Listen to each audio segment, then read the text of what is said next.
Hey all, Grollo here.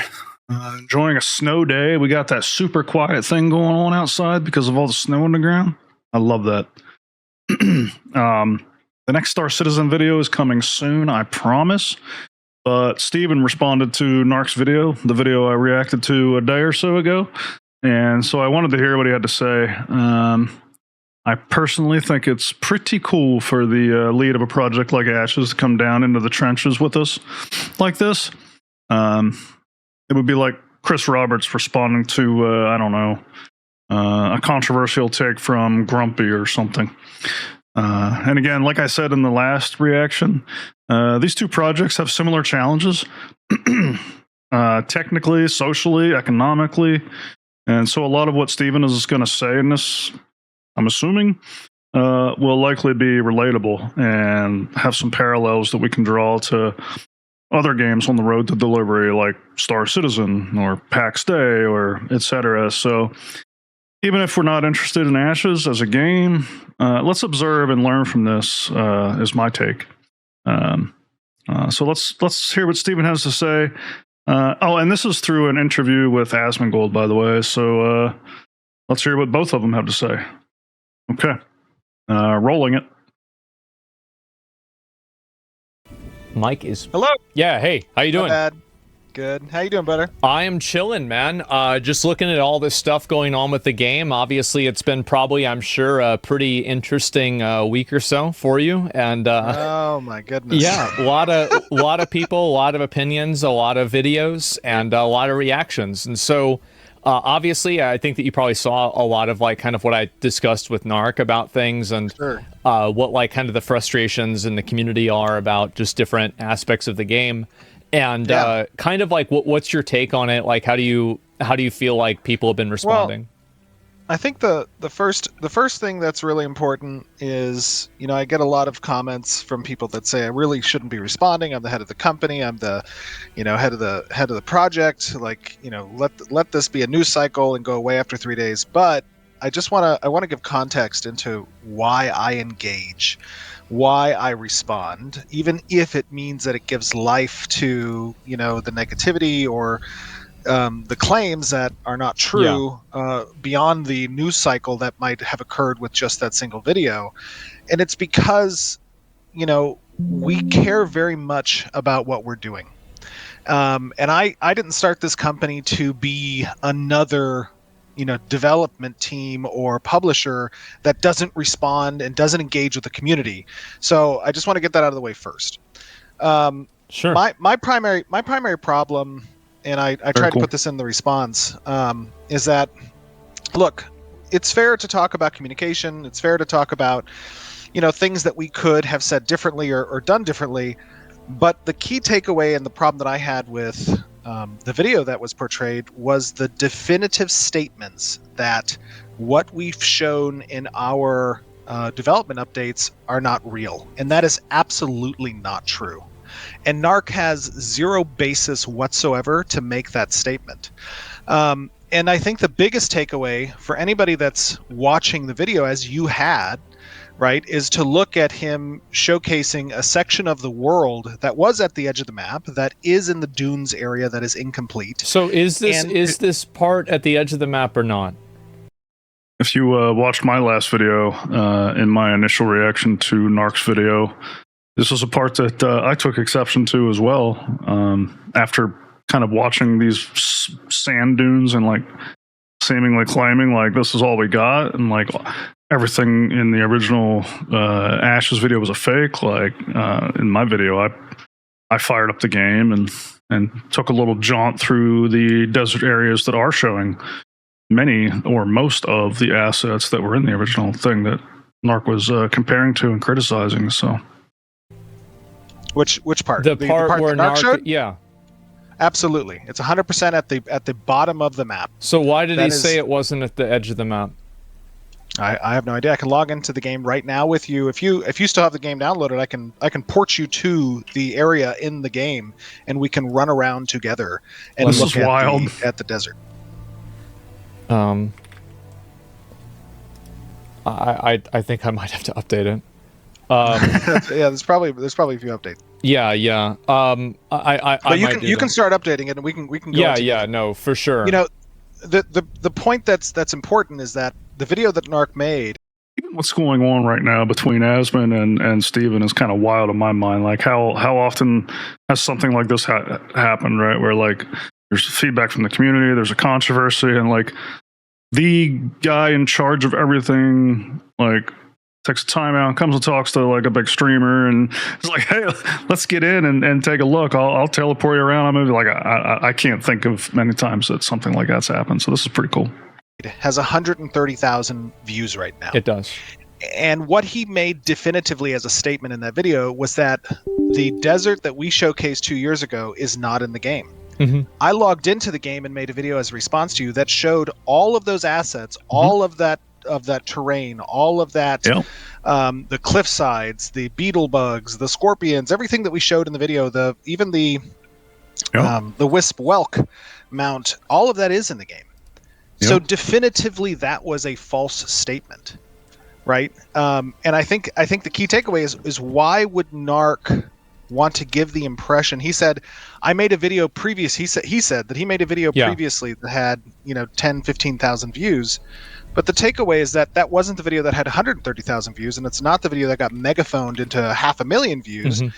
And when people walk away from that video, they look at the showcase that he looked at, and then he would switch screens back to the empty dunes, and they didn't see any part of the desert that was in the video, in his video. So they walk away thinking, wait a minute, why did you show this? That was the bullshit part. But that's not true.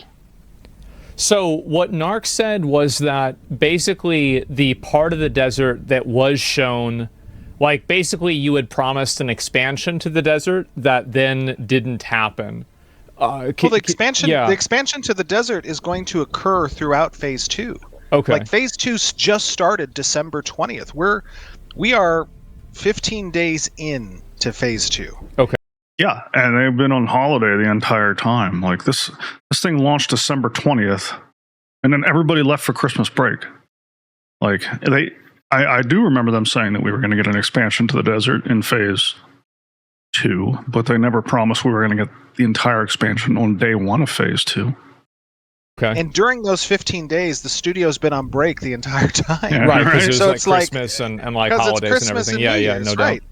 So there are 5 more months where we have been very clear in all of our development updates that we are going to be continually building the game. Mm-hmm. That is part of what alpha is.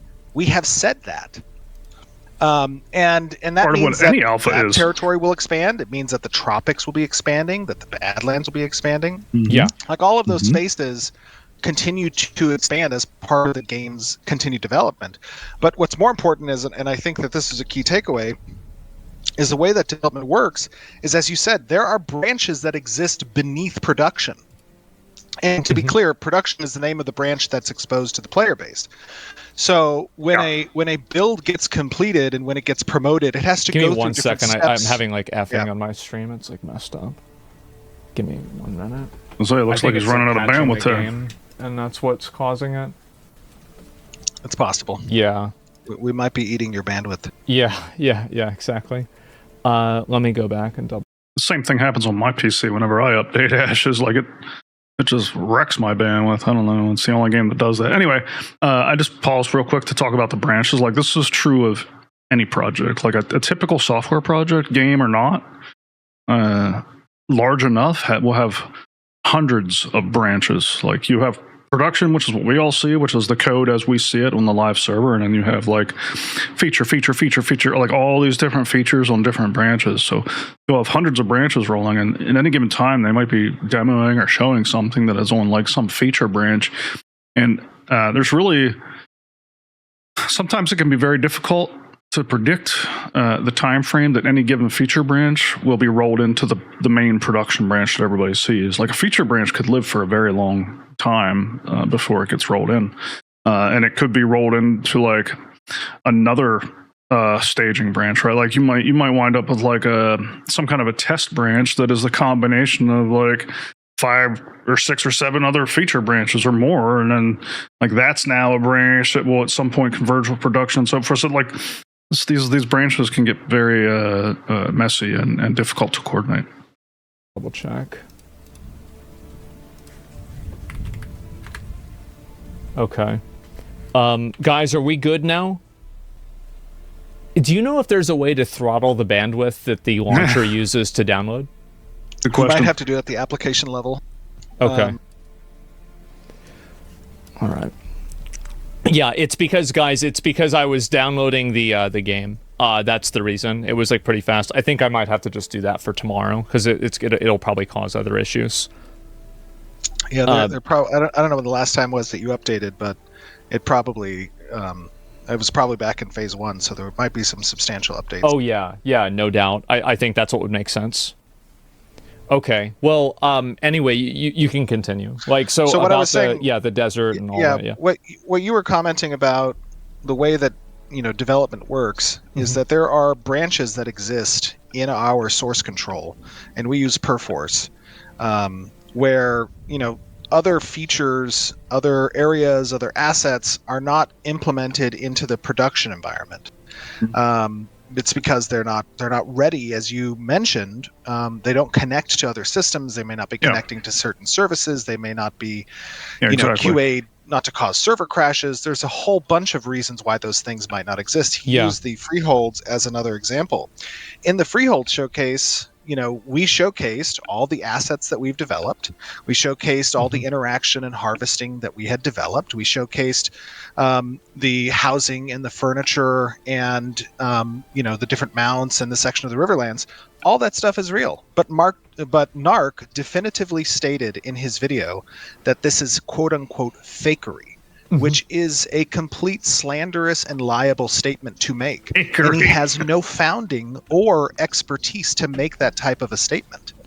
Which is, he also said that, hey, I'm just a normal guy. I just want to step away from the game. Well, then by all means, like 100%, I advise that. Like, we are not anywhere near complete as a development. That is the whole part of this process. And I have said time and time again that, like, this journey of development is not of interest for everybody. The majority of gamers don't give a shit how a game gets made. They just want to play the game. Amen. And that makes sense. I understand that. That's totally normal. But we are showing it so that people who do care, which is a minority of gamers, have an opportunity to have a voice in the development of these systems. So what that means is in this showcase you have here, the Freehold example, we're showcasing how the Freeholds have been developed thus far. Does that mean that they can exist within the ecosystem of Alpha 2 because they're either not connected into our networking system, or we don't have the icons and the UI to interface with the deployment of the buildings yet, or we're still utilizing the tax services and mail systems to facilitate that, the cargo, the construction of that? None of that stuff we showed in the showcase because it wasn't developed yet. But what we did showcase was the interactions with the harvestables, the ability to interact with the livestock. All of that stuff is real. And when you go into the game now, you can purchase a freehold. You can own that freehold. You have specific permissions to that freehold. You can create root balls through the artisanship system. You can plant those root balls. You can harvest those root balls. It goes into the economy. That is what we have shown. 100%. Like, this goes back to the whole feature branching that he was talking about. And I was talking about like everything he's saying here makes sense. It connects. There's no bullshit here. Like, I mean, I haven't experienced the freeholds in the game yet, but like I've seen them as I kind of walk past, and I see that people are doing things with them. So obviously they're in the game.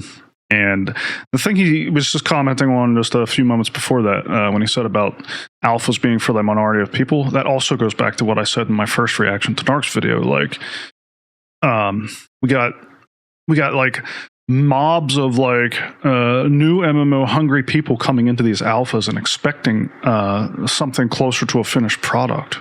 Like, it doesn't matter how many times Steven or Chris Roberts or anybody is saying like this is an alpha game, like, and trying to explain what that means. Like, people aren't listening.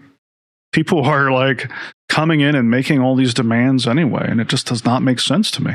I completely am on the same page with with Steven here. Like, it is really a minority of the player base who would genuinely be able to put up with the kind of shit you'll face playing an alpha anything, or participating in an alpha of a product launch, even outside of game. Like, oh man, remember back when like we were hearing rumors of like before the iPhone even launched, and people were like losing prototype iPhones in bars and shit. Like, I imagine those people were living the same hell that we are with alpha games. Like the stuff was just busted as hell. Like, that's the way it goes. Like, you gotta strap in for this ride. And the same is true for the desert. But my key takeaway is that as a viewer, if you're watching Narc's video, you walk away from that video under the assumption that those things don't exist, because he definitively states they don't. But they do exist in the current alpha. And so to ask yourself the question, why would he purposefully mislead the visuals of the desert, not showcasing the parts of the desert that do look like the video we showed, if not to influence the opinion of his more uninformed audience? Which, it's okay to be uninformed. Like I said, majority of people don't give a damn about what goes into making the sausage. We understand that. But we're not doing this for those people. We are doing this for the people that care to have a voice in the project. I just want to echo that again. Like, oh man, I couldn't agree more. Like, people will come into my comments and they'll be like, it's not my job to care about how devs do this or do that or finance this or fund that. And like, yeah, I agree, it's not. So like, don't get involved. Like, if you don't care, don't get involved. It's that simple. And as far as like, why would Narc do this? Again, somebody came into my comments yesterday and clued me in. There was some like rivalry maybe between Narc and Steven. Had something to do with like faces on underwear. I don't know. You can't make this stuff up. I don't get it, but who knows? Maybe underwear plays a part.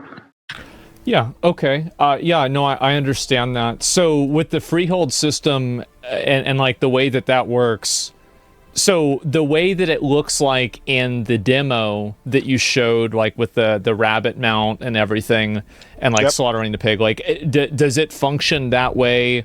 Like, how much of that functionality is accessible right now in the beta at this very moment?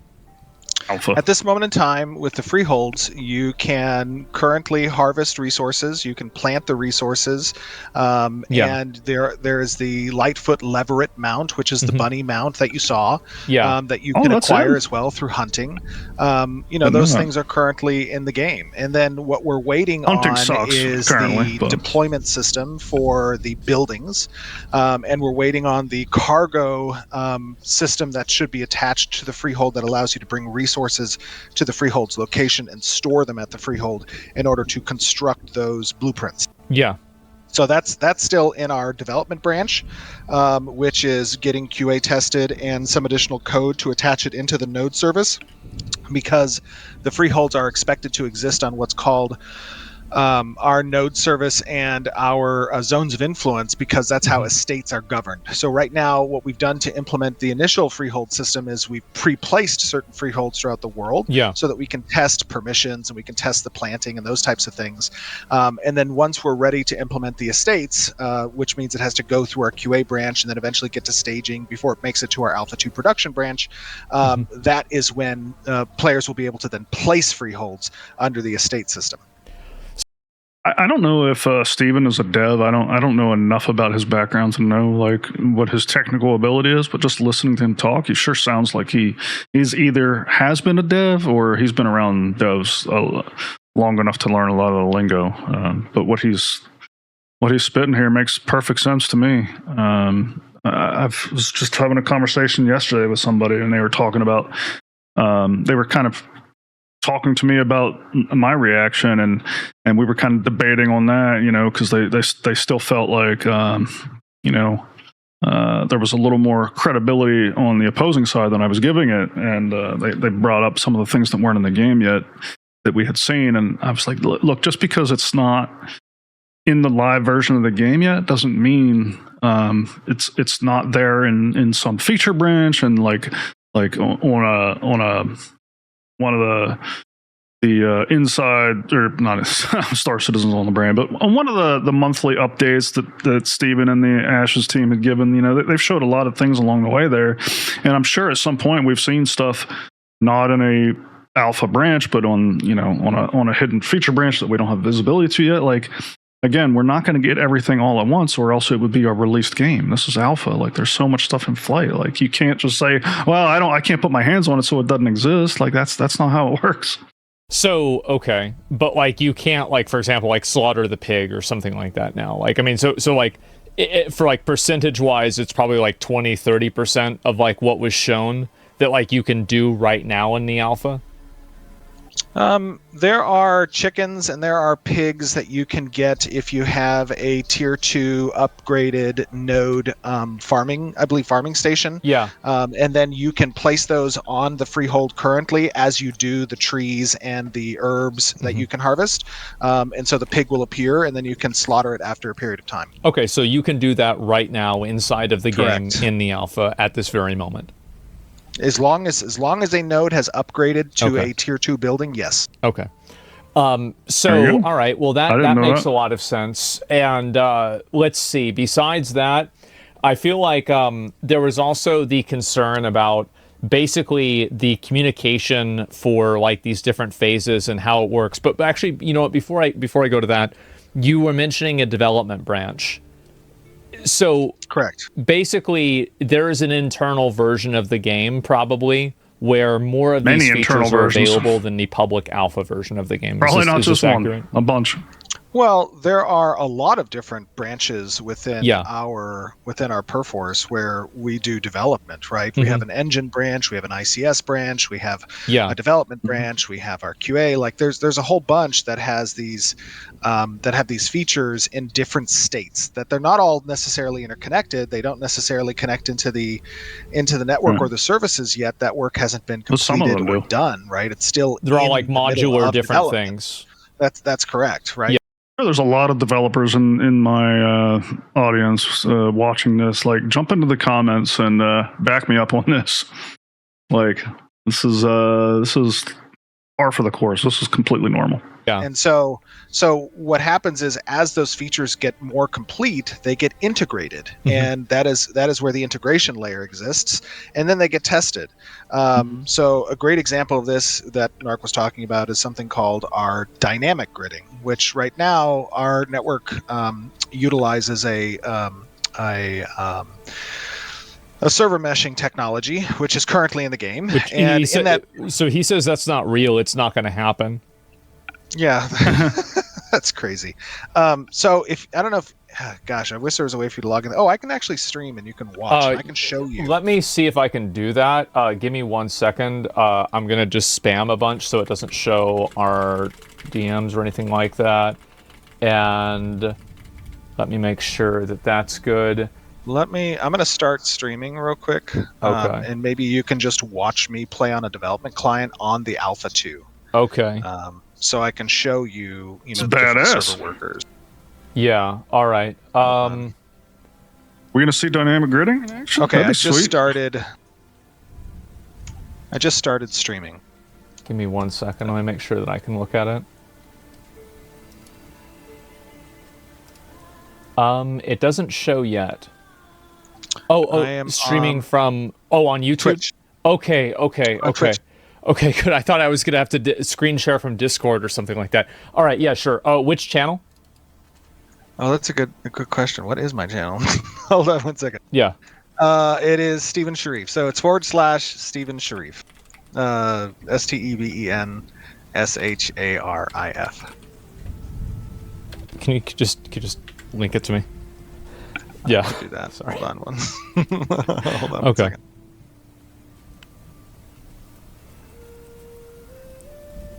All right, there we go. Okay.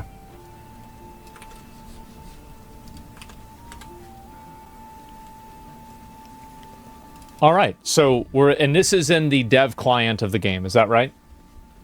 Well, so this is the production environment, which means this is our live alpha 2. You can see okay. So this is the live game. Yeah, this is the live game. Okay. But I'm on a developer client, so I can do certain things in the live game that you wouldn't normally be able to do. Right. So when he's talking about, can you go to that area that he was showing that was like super empty? Oh yeah. Okay. Hold on 1 second.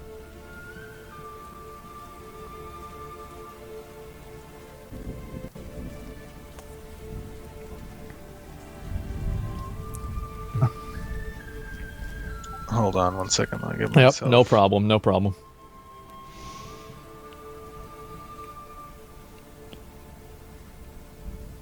Give myself a little dude. And are these trees actual assets, or are they just images placed in place of an asset? Well, I think that's part of nomenclature that I think needs to be better understood by people who don't develop games, right? Is like, when you say, is it an actual asset? Oh, yeah, you're right. That's bad. So, like, can you interact with the trees? So the trees cannot yet be interacted with in the desert environment, and there's a reason for that. Our artisanship service is a very complicated service. We, as you may or may not know, we have certain interactables that are mined materials, that are wood, that are, herbalism, whatever. The way that works is those exist all throughout the different areas of the map, and certain types of resources are supposed to spawn in certain areas. And so because of that, each interactable node that you might see, and let me just show you for a quick.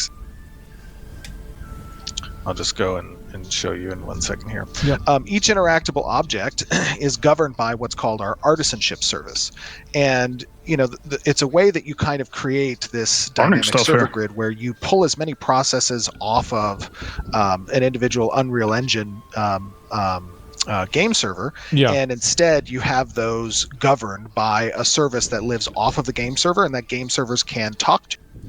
So for example, if I go up to this tree here, well, I don't have the appropriate level, so it's red. Hold on. Yeah, sure. Let me give myself all of the... Yeah, do a little bit of cheating. I know. Yeah. I'm cheating. Let me toggle max. So, let me go back up to it.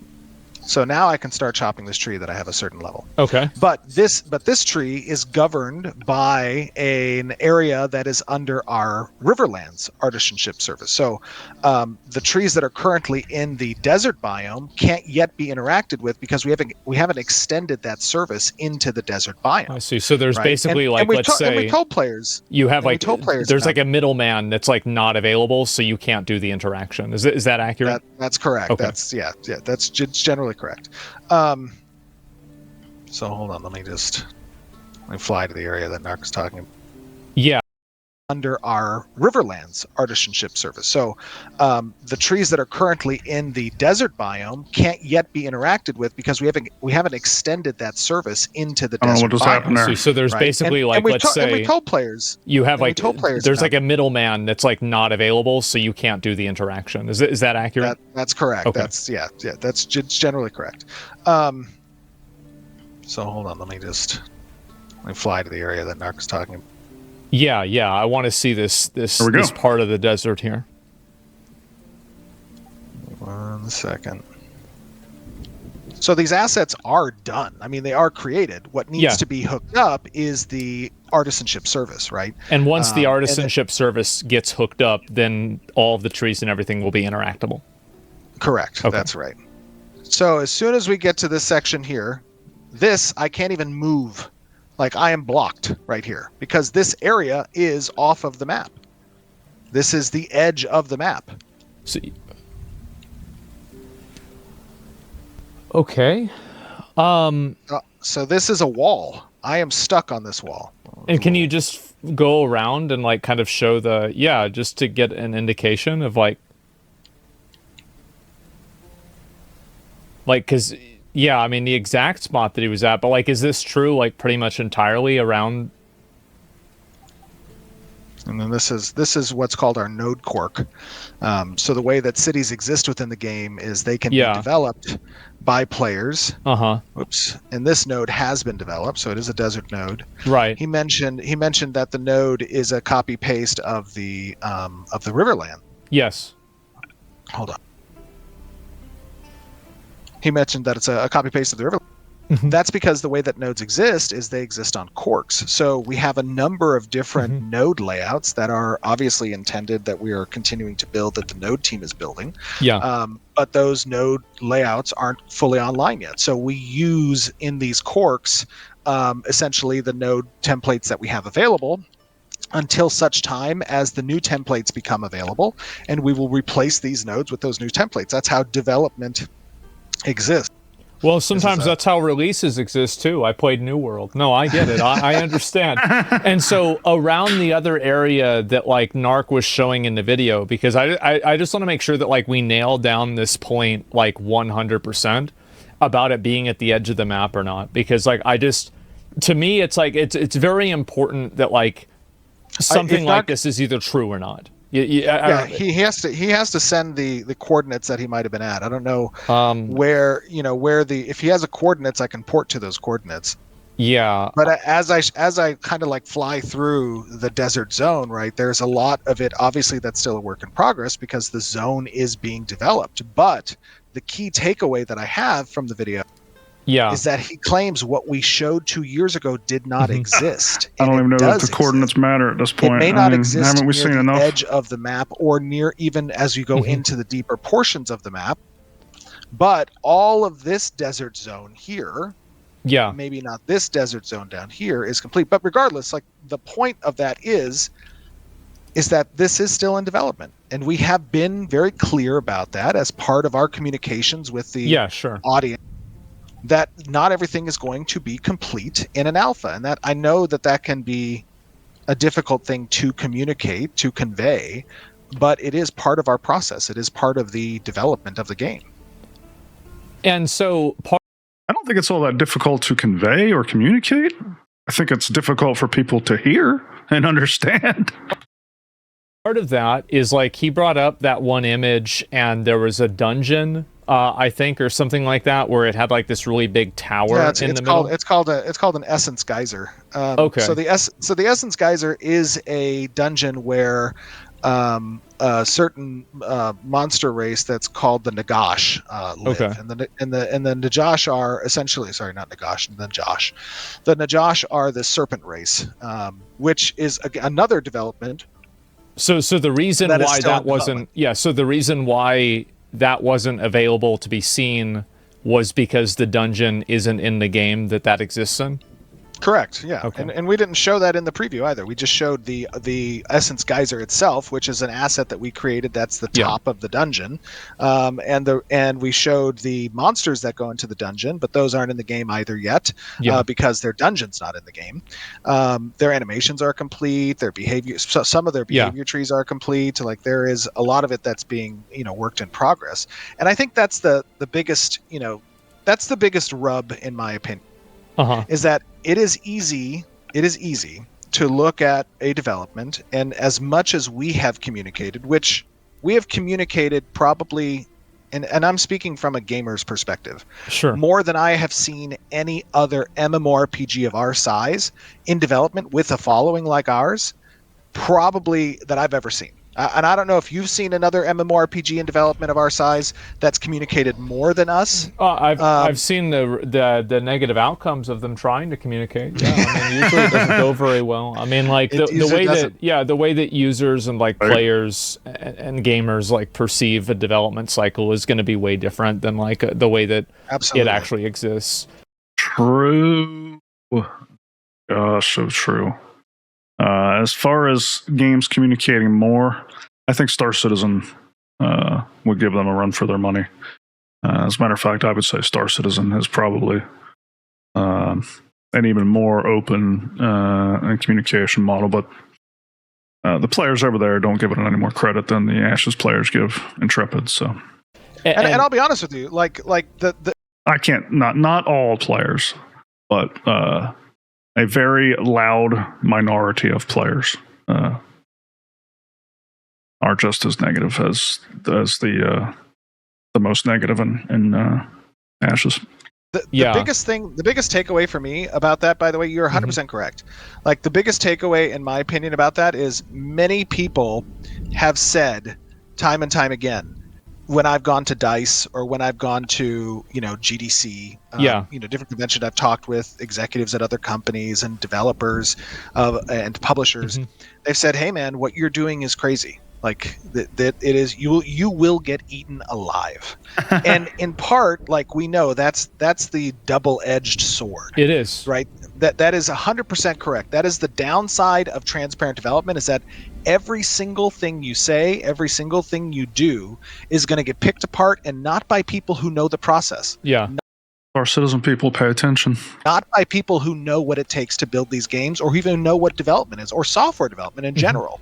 And the best thing that those people can do is they sometimes can sell negativity, because if you look at Narc's videos, and this is not just Narc, by the way, I'm not just trying to pick on Narc. This is something that is true. It's a lot of people, content creators and influencers in general, right? Yeah. Is that there is a widespread certain types where issue. they want to sell negativity because it sells best. And Narc is a great example, because if you look at his videos where he's praising the game, they have 10,000 views, they have 15,000 views, right? They have something. Oh yeah, pay attention to this. That is not the equivalent of the videos where he's criticized or where he's lobbed baseless accusations against the game, like his most recent one. And gets an order of magnitude more views. And over probably a million That's an order of magnitude. That'll get megaphone by you reviewing it as well. Oh, sure. Yeah. And he talks about a conflict in interest for the referral program, which, by the way, many products, many companies, many services have a referral system. Yeah. But the reality of it is, but I stand by my statement in the last reaction, where I do think that if you are quote unquote reviewing a game or trying to influence people's opinion on a game, like, it should be disclosed that you are participating in that. I don't think there's anything wrong with the program, but I do think it should be disclosed. If you talk about conflict and interest, for a content creator to be incentivized by ad revenue, they are going to want to create content that yields the most amount of views and the most amount of engagement.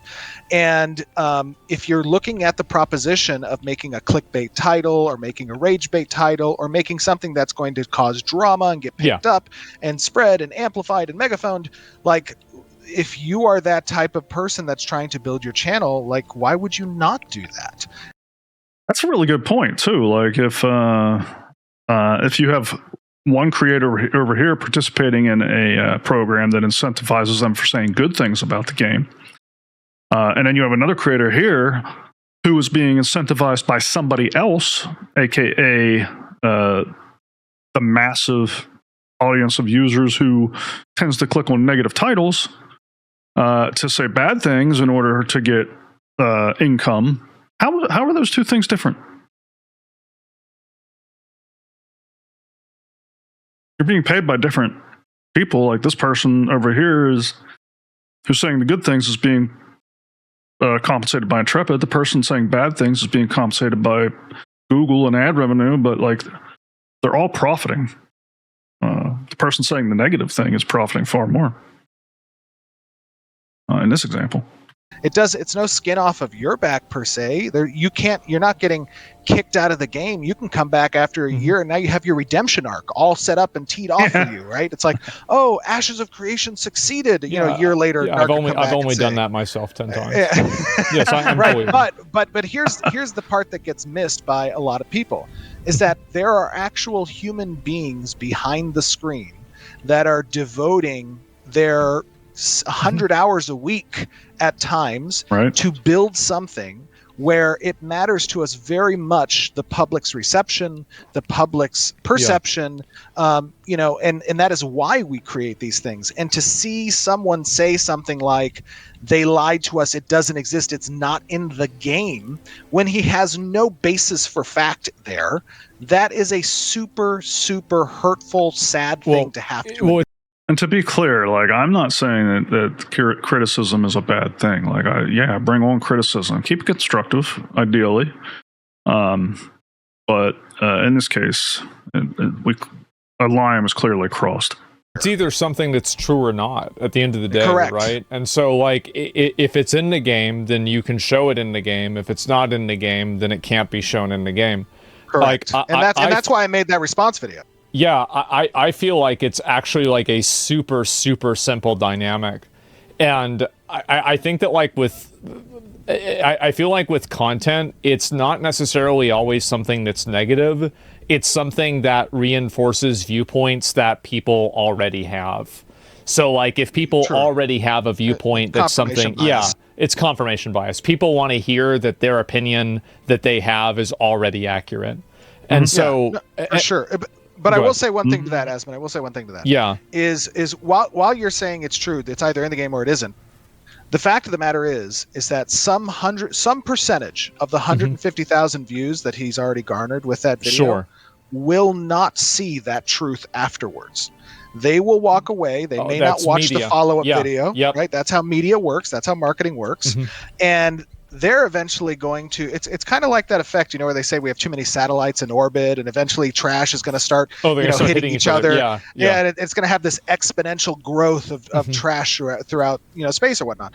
That the same is true for a viewer, right? If a person walks away with now what you've described as a confirmation bias, with an opinion that they formed based off the video that they saw, and they don't get to see the follow-up, they get to go ping pong that on Reddit. They get to go ping pong that in the comment section of another video. They get to go ping pong that in the Twitch viewers. And then that spreads to other people. So to a degree, that is why there are libel, slander, and defamation laws that exist, because you cannot control what those things are. Now, Narc made some very definitive statements that are inaccurate and false. And I would be well within my rights to act upon that in a very legal manner. But I can't do that, obviously, right? That's not to my benefit. It's not what I want to do anyways, even though it defames and hurts me, and I can't control what that bias is. And now I'm forced to roll around in the mud, right, about the project, which is taking away from really what the focus should be. It's the focus on a project. I get what you're saying. So like, how do you feel about like the way that Narc feels about the communication? Because I think that there's been a lot of people that have felt, look, if Narc had made a video that said, hey, I think you should have communicated this better, and I think you should have communicated that better. 100%. That's the whole fucking point of us being open about the transparent in the first, the process of development in the first place.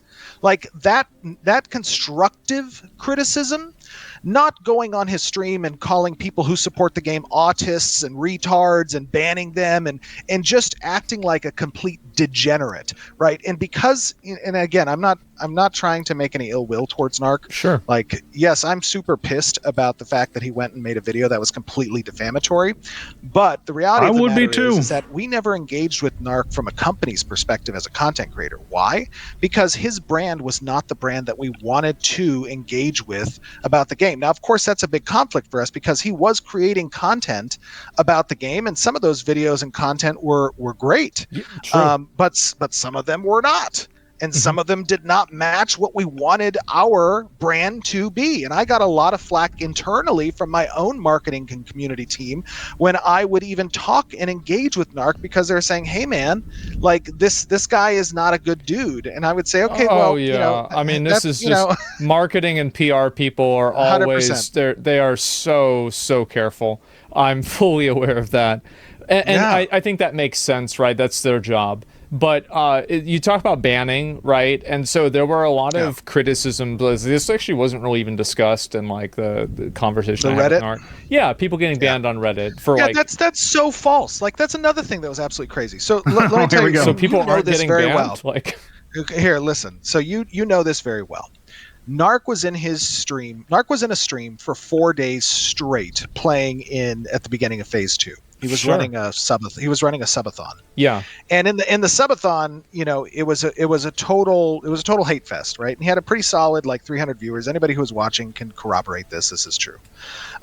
And those viewers were all just kind of, hate baiting each other. Yeah. And they would go on the Reddit and they would make statements with their Reddit, and they would say things like, "This game is 100% scam. What they're doing is fake. This isn't real.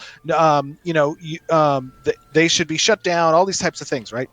And so over the course of December, there were probably 7 people that got banned, and the only reason they got banned is because they violated our respect each other rule. There was one thread that got locked out of 10 different threads that were about Narc. One and that got was locked the desert because it was one, just right? a hate fest. there were like 7 desert threads. Okay. You can go on our Reddit and look at the 7 different desert And why threads. do you think there were so many desert threads? Because like it feels to me like that's like a really big point of contention. Well, they were all the majority of them. I don't want to say necessarily all. Yeah, The majority of them, in my opinion, were from Narc's stream, because again, he was running a 4-day long stream, and the desert was a big point of topic for him. Now, I don't know if that was a result of him being upset about having to shave his beard, because I don't know what might have exacerbated that aspect, but that is what I think caused it. But I have been a mod of that Reddit because it's our official subreddit of the Ashes of Creation game. It was handed to me because the person who made it back in 2016. The plot thickens. We got underwear with faces on it and beards involved now. Didn't want to be the owner of it anymore. So after like 5 months, he said, "Here, this is your subreddit now." And I said, "Okay, we'll make it the official subreddit. We'll engage. We'll talk to the community here. We'll make sure to enforce some decorum as well." So you're saying that like if a person goes and they make a post on Reddit right now that isn't like insulting or like saying it's a scam or everybody's lying, and they have a constructive post about Ashes of Creation on the subreddit, that they're not going to get banned for it, even if it's completely negative? Any one of your 40,000 viewers right now can go on our subreddit, and they can look through the history and see just how many constructive, critical posts there are about Ashes of Creation. Okay. I would even say that a healthy, probably half of that subreddit is reasons why a game design is bad, or reason why a system should be changed, or reason why the communication isn't good. I don't ban people at all. Our Discord is the same way. Like I have people constantly that'll ping me with feedback that's like, "Hey man, this is a terrible design. You shouldn't do this. The game's going to fail because of this." I don't ever respond to that in a negative way. That's the whole purpose of this development. Yeah, I've seen this garner that level of interaction with the community. No reason to believe this is not true. That is what we have done for 8 straight years. Yeah. It is a completely false narrative for anyone to say that. Well, if I look at it and I look at the subreddit, it does seem like there's a lot of critical comments that are made, and these comments are not being deleted. So no, of course not. Like, well, first of all, you can go on to there are a number of different websites that you can go onto, and you can see if there are any deleted comments. Like that. I mean, that is just a factual truth. Okay. Well, that's at least good to know. I'm thinking about some of the other components of this too. And so if you're talking about go ahead. Here's the other thing, Asmon. Yeah. It's like when you put these things into perspective, and your audience is a very I consider myself a member of your audience. Thank you. I enjoy your takes. I love watching you. We have a lot of people in the studio that are Asmongold fans. I mean, that's why I invited you to the Asmongold Guild when you joined Alpha One. I remember that very well. But what I will say is that, like, if you put these points into context, look, I don't know what's going on with Narc. I don't know, why he's come to these conclusions that he has. I have assumptions. My assumptions are it's because, this is the reason of him wanting to farm views and engagement or whatever, and then maybe he'll do a redemption arc later, and that's like his master plan. I have a lot of different commentaries, but it is what it is. I don't really care. Only thing I care about is that when someone makes false and defamatory statements and it gets 100,000 plus views, and then it gets 500,000 plus views, and it demeans the character of myself or the 230 plus families that I care that are putting their hearts and souls into this game, of which I put over $55 million of my own money into the development of this game. Yeah. There has never been a dime or profit that's been taken from this company in 8 years. When someone says that, it is utter, and pardon my French, it's going to piss you off. It's bullshit. It's complete fucking bullshit. Yeah. Total bullshit. Well, Say it. All right, I'm going to ask you, like, Say I it, don't know if you can Steven. really give me the answer for this. Like, $55 million, there's no way you can make an MMO with $55 million. Like, how much money do you think it's going to take to make the game? At least another 50 minimum. Like, I mean, at least another 50 I'll be on the hook for. Yeah. Minimum. And by the way, we've grown to 230 developers. Yeah. That's not 230 developers in the middle of Croatia. Yeah. That's 230 developers in the middle of San Diego, California, which is the most expensive part of the United States. Yeah, it's like a, what is it, like and I'll tell you another thing. Go ahead. I'll tell you another thing. I take care of my developers. Yeah. We give 100% health insurance for our developers, their spouses, and all of their children as well. Yep. And that's on a game that's not making profit.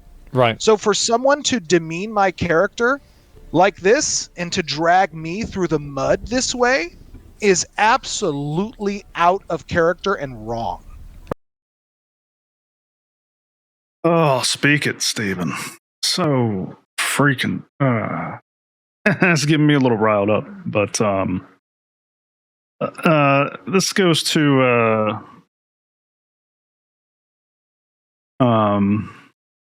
it's so easy for I don't know how to say this, but you see it all the time. Just like random internet somebody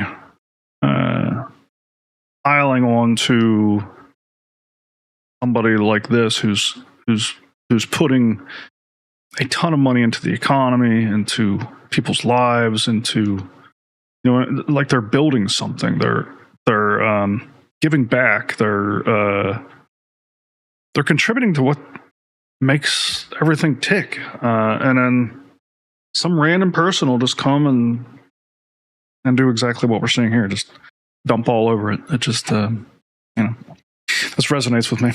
It is just wrong.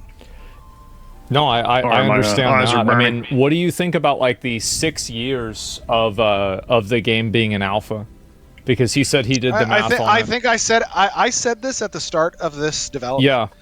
I said that we're going to make this game in a way that we feel is right. A lot of games come out and they get worked on in the dark. How long did Throne and Liberty take to develop?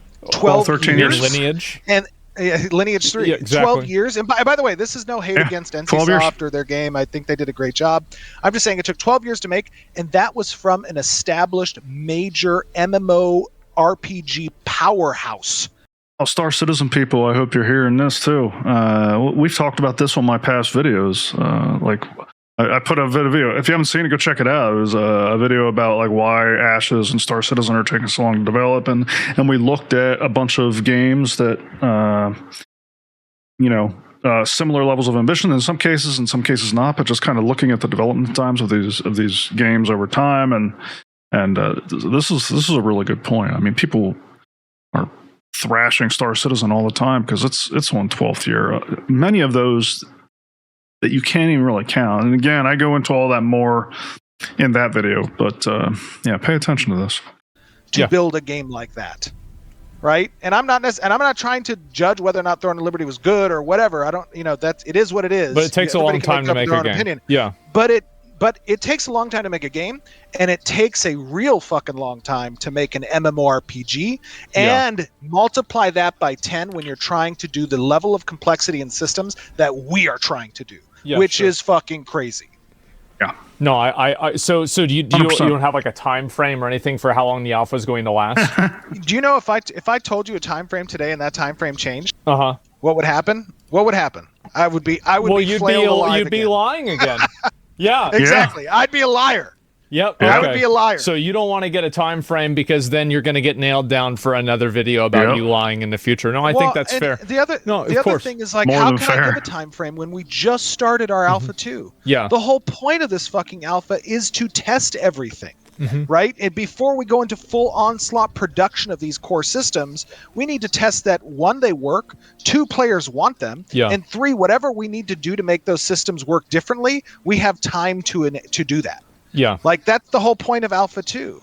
So, like, again, if you aren't interested in the development process of an MMORPG, my whole recommendation is chill, don't follow us, check in a year, in 2 years, whatever it is, get an average update every now and then. 1,000%. The reason I told Narc, like, and anyone else who was getting their tits in a twist. Excuse me, it is what it is.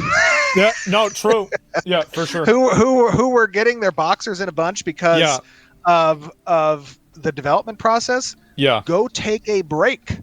Yeah. Take a break for your own mental. Let me tell you, developing this game has not been great for my mental health. Yeah. It sure is. I would not wish this level of engagement with the community, this level of complexity in the game development. I mean, you got to understand, I started this also 8 years ago without having any experience in development whatsoever, just being a lover of MMOs and wanting to make something that I like.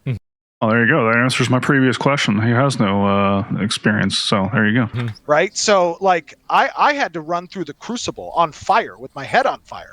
Yeah, sure. Right? And I can relate. And my recommendation is take a break. Yeah, I can tell you, for your own mental health. That wasn't any dig on his mental health. I don't personally care about Narc too much to care what his mental health status is. I'm just suggesting to anyone that is too emotionally invested in our development process. Yeah. Go take a break. We will be here when you get back. This project is too large. I have put too much of an investment. I care too much, and so does our team, about its success for it to fail. And so because of that, we are going to do what's necessary, no matter the time it takes. Now, ultimately, I don't want to be in a 10, 12, 14-year-long development cycle. But another thing to keep in mind is that when people say, hey, it's been 8 years, that first year we were 12 people. Go back to my video on why it's taken so long. I was talking about the same thing, like the growth curve of the number of employees at these companies, and like how when people are saying 12 years, 8 years, like, you know, in a lot of cases, what I was showing is that like most of these games spent only a third of the time that people were talking about at greater than 50% of the current capacity. So like 2/3 of the time in these games is spent like less than half of the employees they have now. Or it's very dramatic if you look at it on a chart. Yeah, sure. We were 12 people. We were 25 people the next year. And then we were 40 people the year after that.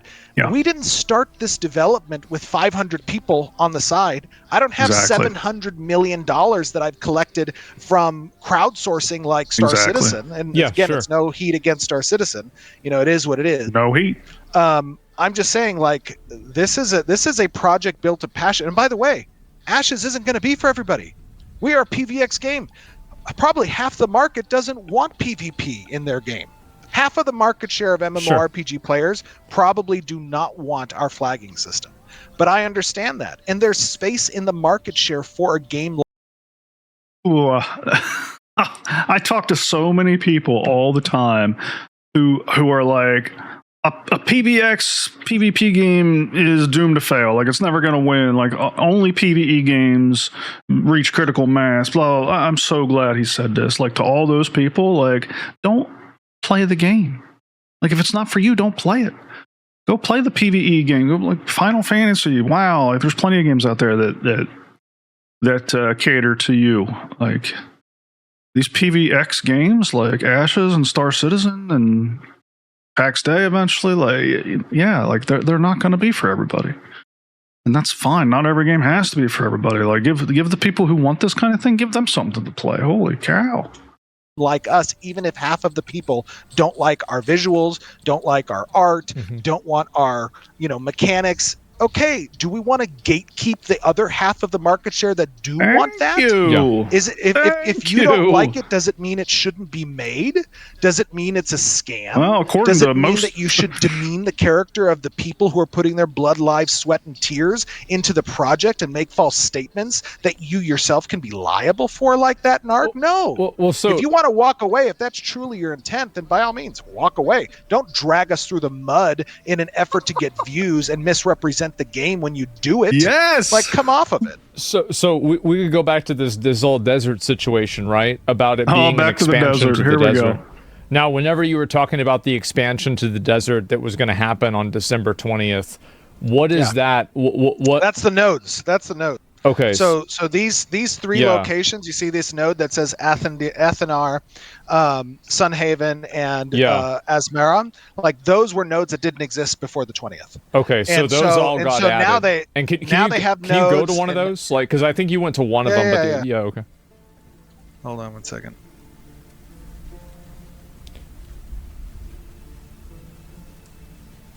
And how many people, by the way, are on the server? Like, do you have any idea of like how many people there are? We have over 110,000. I think it's like 112,000 people now that are participating in Alpha 2.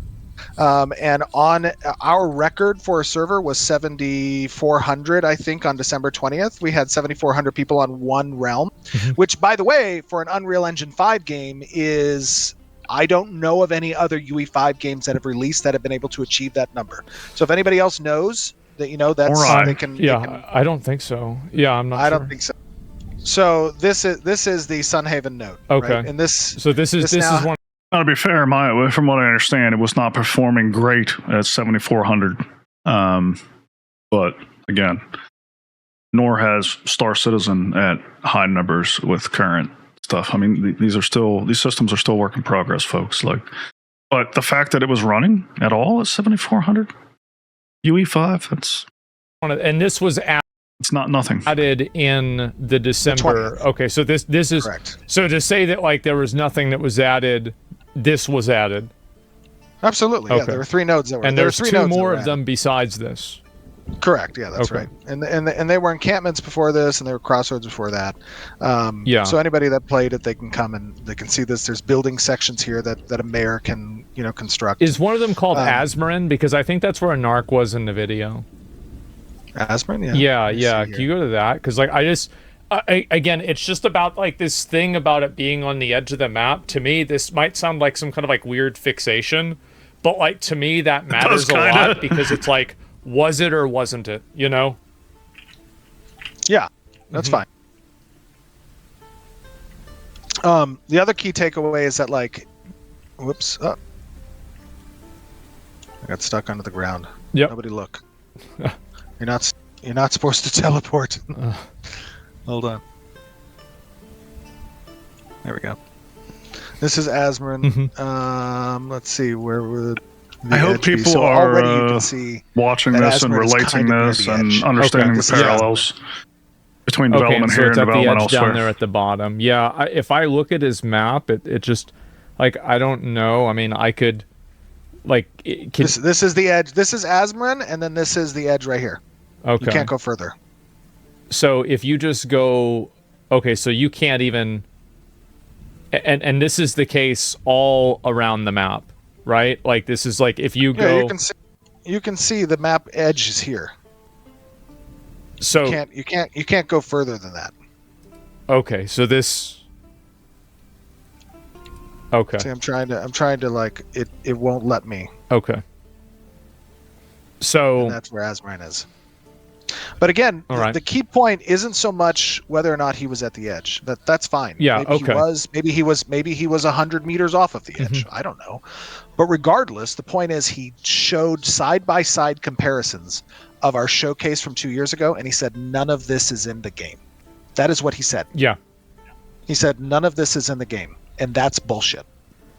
I just released a video that showed all what you're looking at right assets now. This is it. This was added into the game on December 20th. Yes. Okay. This was added into the game on December 20th. Anybody who's been playing here, let me ask this dude. Here, let me just ask this guy. Hello, Mew. Hold on. Smile. You're on candid camera. And this is in the live version of the Alpha 2 that other players can regularly see. Yeah, absolutely. Hold on. Okay. So you're asking how long you've been playing? I just asked him. He says since Alpha 1. Okay.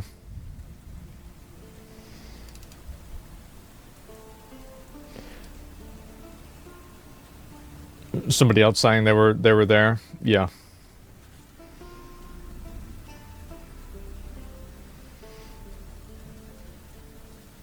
May I ask a question? All right.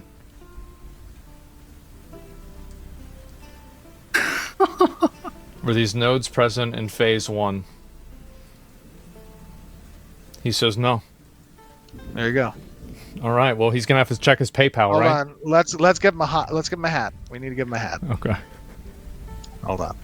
Yeah. Boom. We just gave him a Santa hat. Great. Good for him. Hold on. Let's ask him if he can put the Santa hat on real quick. Look at him dancing. I guess I'm big dog. So, and also like there's going to be more stuff, I'm sure, added to the desert as time goes on, right? I mean, it's not like it. I mean, what kind of a question is that, Asmon? Okay. You know that? Come on, like, yeah. Well, we're building the game. Well, it's just yeah, but like I'm leading it because like that's like these are what the concerns are, right? And yeah, that's true. And so like that's really I'm not really like obvious like. Let's be real. Fucking obviously, it's not like you're gonna have a bunch of random mobs out there doing nothing, right? 100%. Correct. Yes. Yeah, of course. Yeah, okay. This is a mayor. Oh, come on! Why didn't this dude put his hat on? Yeah. Maybe he doesn't know how. I'm gonna say, put your hat on. Oh man. Yes, absolutely. Okay. I mean, that is the whole point of. Oh, look, he did. He put his hat on. There it is. That's a Santa hat. Nice. Boom. That's nice. Thank you. Thanks, brother. Appreciate that, Mew. About a week late, but it's okay. Yeah. For real. So that's going on. You've got all of the so this is the desert. They did add new stuff into the second phase with these 3 nodes and the desert being expanded. And with like the dungeon and all of that, I'm sure that'll probably get added into the future too. I feel like which dungeon? Which dungeon? The one that had that I forgot the term that you used for it. The Najosh dungeon. Yes, the Najosh dungeon. Yeah, yes.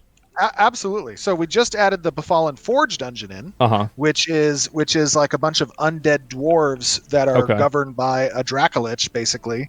Yeah. This is. Hold on one second. I haven't been there yet. Do this real quick here.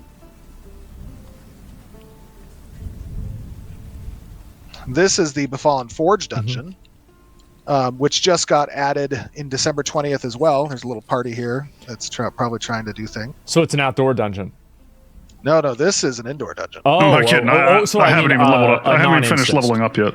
Oh yeah, no, not the vast majority of all of our content in game is open world. Like the whole point of a PVX, game that we're trying to build is contested, zones and whatnot. So that there are like Black good Desert spots or whatever. I get it. There are good spots to XP. There's rare drops or whatever. Like, look at this dude. Yeah. That are available. There's another group. Mm-hmm. They're kind of down here. There's a little puzzle down here that you can succeed at to get to cross.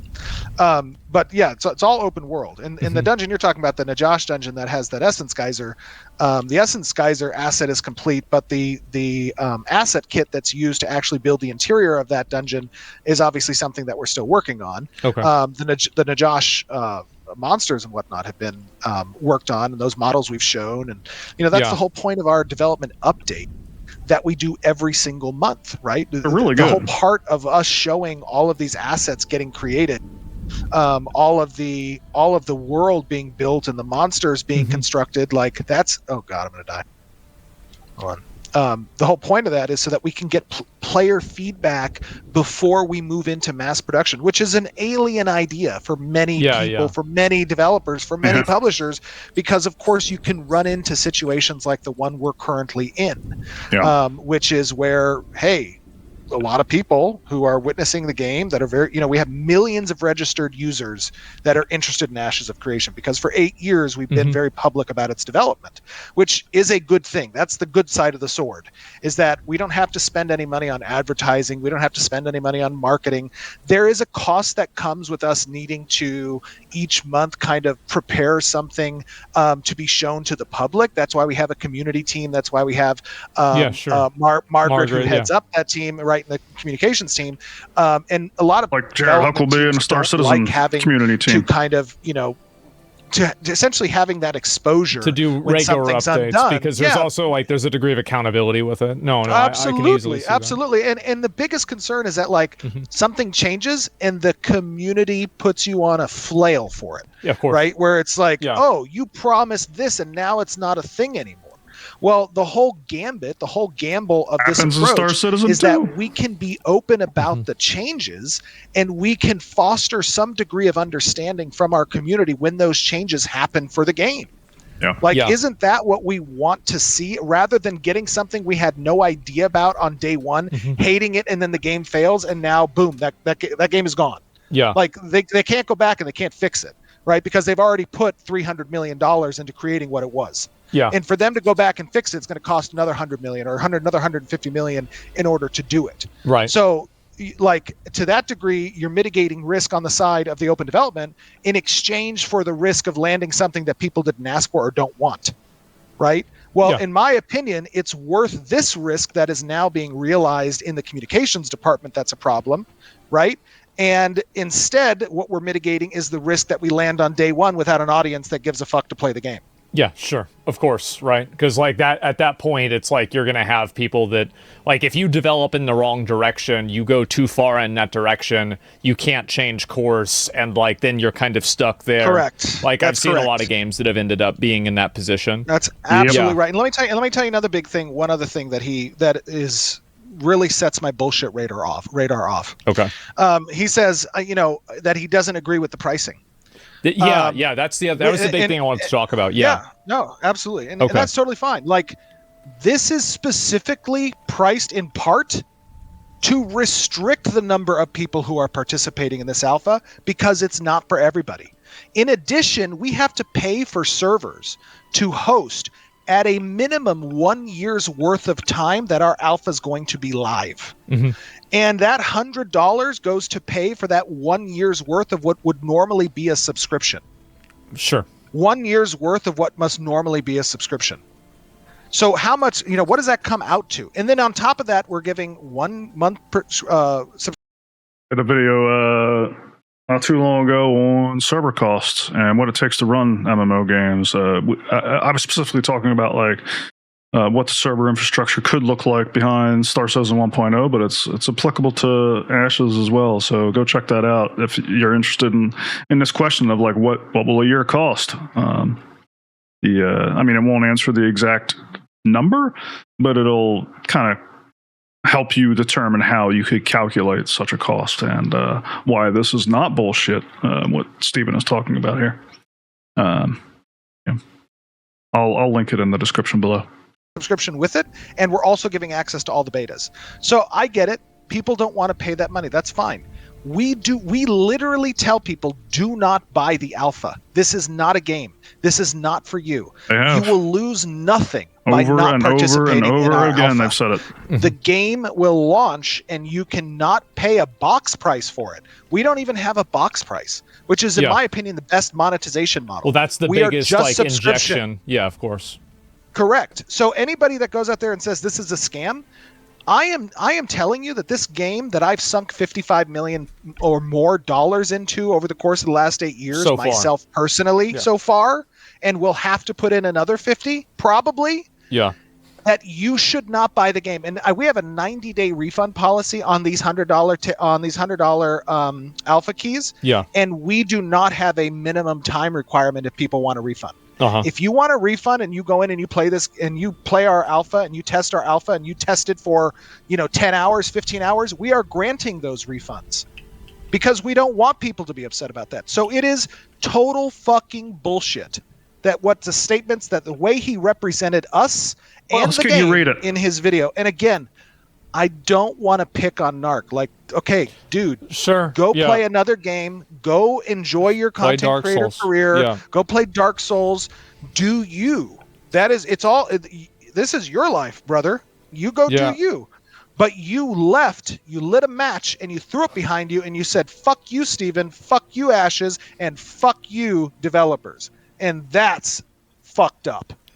Well, there it is. Well, it is fucked up. I feel like there's a lot of development teams that feel that way, and just from like my own personal opinion, I wish that more development teams would communicate honestly rather than go through like 8 layers of PR bullshit, because it's like you don't really know what somebody's thinking. You're not having an honest conversation. It's a bunch of fakery. For sure. No, I do really appreciate you coming on and talking about it and everything. Like I really do. And I'm sure it puts you in a weird position, especially with like the people in your team, etc. But I don't want to be in this position. Yeah, this is not why this is not why I've devoted 8 years of my life to building this game. I don't want to be here talking about drama. I don't like drama. You don't like drama. I don't like drama. The community probably loves the drama, but I don't know about that. I'm sure it's entertaining, but it's not why we're doing what we're doing. Yeah. I get it. I get it's entertaining. I get that it's. You're in the middle of building something. You don't want to be taking time out for this. Exposure, but I just want to make a great game. Mm-hmm. That's all I want to do. Oh, there's one other thing. Yeah. That was in our video here. Hold on. Yeah. No. If there's anything else you want to cover, like I'm ready to see it, or hear it, or whatever. I just got a message that was like, "Hey, you should show the snail." Okay. Because that was in the desert video. Yeah, too. it was. Oh, here we go. I've never seen a snail. This is our like I was saying That's earlier, the mount, right? The blue one. Oh yeah. Yeah. I haven't even finished leveling yet, It's a so I very have rare not snail. seen everything. Okay. I spend a lot of my His name is a time in Star whisk Citizen. Like Ashes is not my only game. And you can walk around on the whisk bulk. I'm going a little fast. Okay, so this is the one exactly from the video. There you go. Yeah. Yep. And not only that, the snail, the little horse snail, we call it a snorse. Right? It still Yeah. has some textures. There you go. Oh, that need that to be thing's added. cool as hell. It's missing some mats that I think Yeah. unfortunately got stomped when we did a master material update on the Dang. saddle. But you can take the snail and you can press period here and it'll turn into a little snail.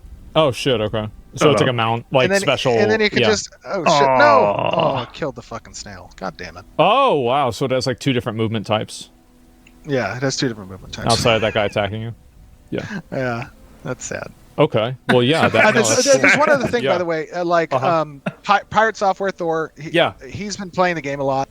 I know that he's a big proponent of it. We definitely have a lot of systems that are mirrored off of the way that Eve's economy and like Zero Sec Space and stuff have been architected. We have a lawless zone. We have we have a That's a good decision, by the way.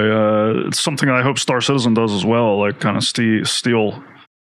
There's a saying like great artist, something amazing artist steal. I forget the saying. Anyway, I hope that Star Citizen does this as well. I mean, Eve does a lot of things wrong, but Eve also does a lot of things right, and the economy is one of those things. God, I hope we get some of it. territory in the open seas that are kind of similar to Zero Sec. Yeah.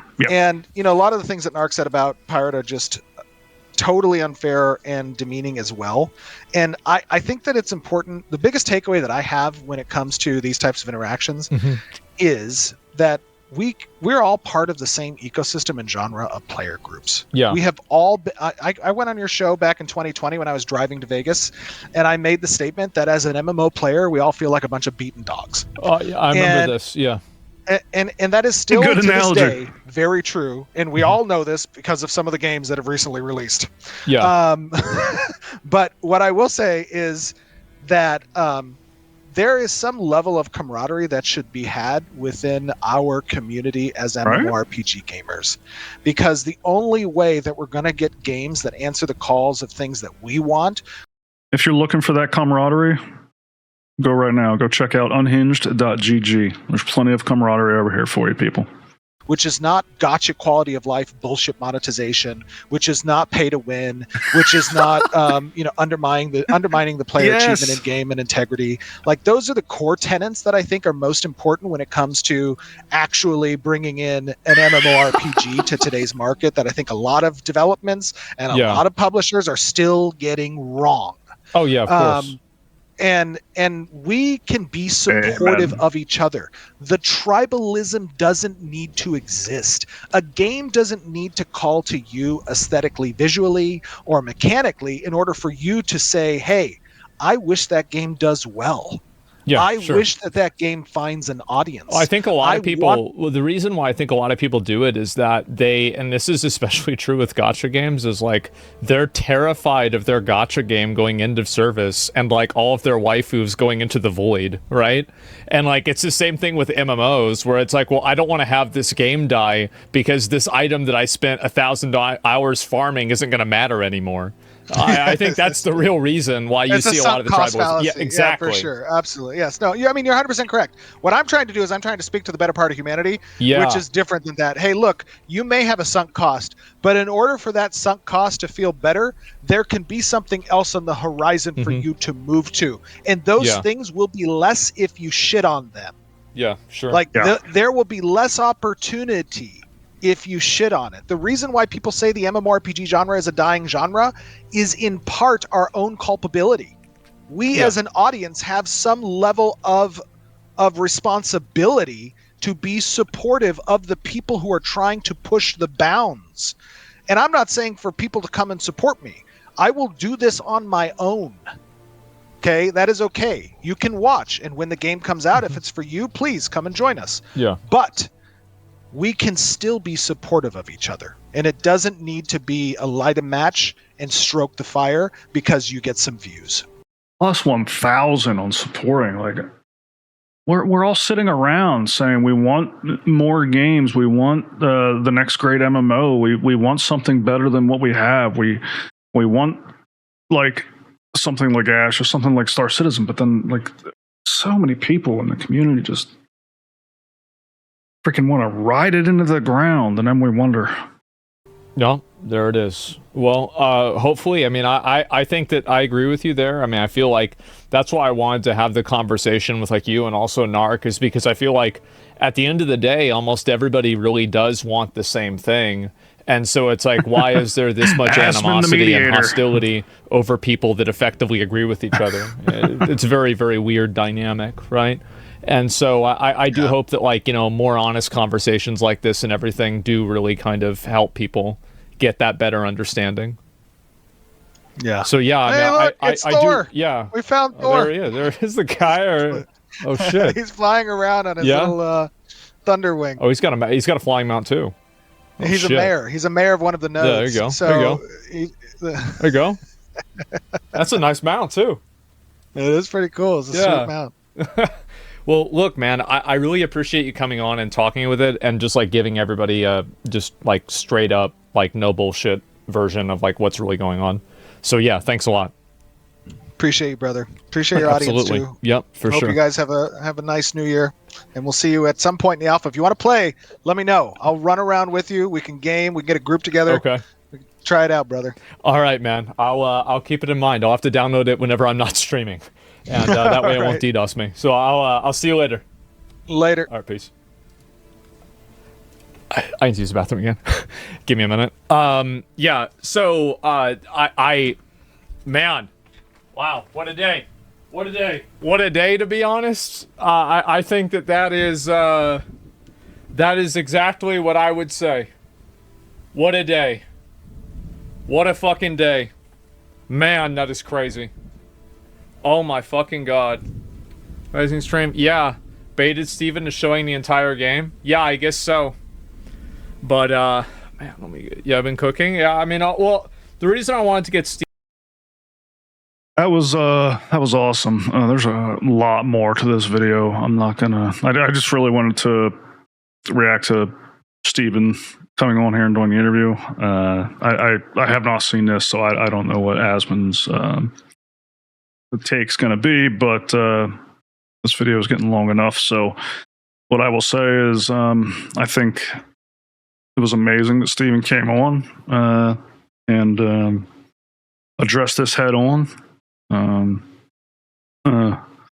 You know, I hope that the non-Ashes people in my audience, people who are here for Star Citizen or whatever, are like I said in the beginning, able to see the parallels between what Ashes is going through and what Star Citizen's going through, and the similarities in the negativity, the similarities in the challenges, both technical, economical, social, that they're all dealing with. And if anything, just feel like you have more camaraderie, as Steven said, because you know I think it's true that like we all have like our individual interests and the individual games we want to see, but as a large collection of people, like the MMO gaming community as a whole should be rallying for each other and supporting one another and rooting for these developers in these games, and not trying to like ride them into the ground and prohibit them from reaching the things that they are trying to achieve.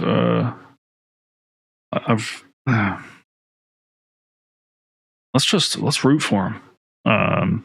That doesn't mean we can't criticize them. Continue to be critical. Continue to hold people accountable, but in a constructive manner. Like this whole scam talk. Both of these games have presented and continue to present tremendous evidence and proof that they are working towards a very complete and final product. And I can't wait to play them both. Hope you're in the same boat. And if you're looking for a place to play them both, as I said earlier, come over to unhinged.gg. We'd love to have you. We are building a place full of camaraderie and good times with great people. Not the kind of people that would, well, I'll just leave it there. Would love to play with you, fly with you, swing a sword with you, whatever the case may be. So I'm going to end it there. And we'll talk to you soon. Like I said, another video coming out in just a day or so. So I'll chat with you then. Grollo out.